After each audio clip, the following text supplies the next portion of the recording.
Now that we've got our fish back out of the water, it's time to figure out how to clean them and set them up to see what else we can do with them. Okay.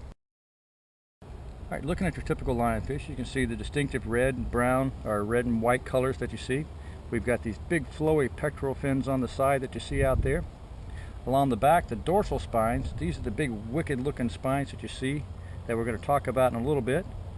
Up on the bottom, this is where we have our pelvic fins, and we have our anal fins back here right in front of the tail.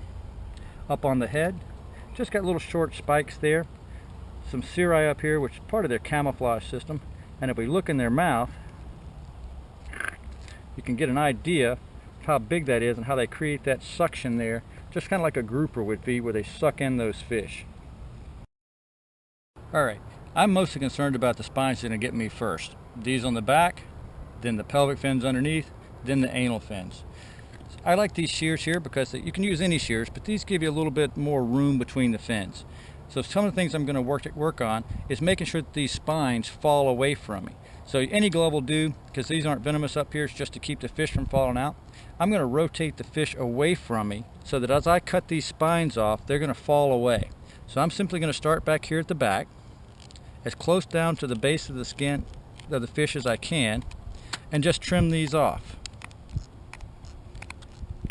And they fall into a nice little sort of a pile there. I'm going to take these as I do them, put them into a nice little arrangement there so it'll make it easier to clean up later on. Now I'm going to continue to roll the fish over to the bottom side now. I'm going to go for one pelvic fin, usually the one on my side first, then the other pelvic fin. That one's gone. Add them neatly to my pile over here. Then while I'm still on the bottom here, I'm going to go ahead and get the anal fin the same way from back to front, as close down as I can. Alright, add that neatly to my pile there.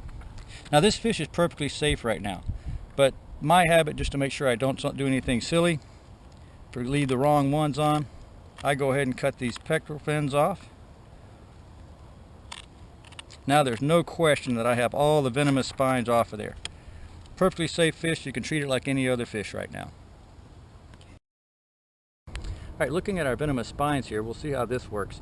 You can see the tip of the bone up here, and it's just a nice sharp bone that's going to penetrate the object. Down each side of this bone on the inside, there's a groove. Along that groove is where the venom sacs are. Covering the whole thing is this layer of skin. So when this bone penetrates something, it pushes this layer of skin back, rupturing those venom sacs, and the venom pushes up those grooves into the wound. Now that we've got all these spines off, we want to make sure that they're controlled. So I'm going to push all these things to a nice little pile here. I've got a stack of newspaper, about 10 pages thick, so that's going to be thick enough that the stuff can't penetrate. I've got them all aligned, and now I'm just going to take this and start rolling them up. Roll all the way across, fold in the ends, a little bit of tape to keep it from accidentally coming open. And voila, a nice safe package I can put in the trash. No animals get to it.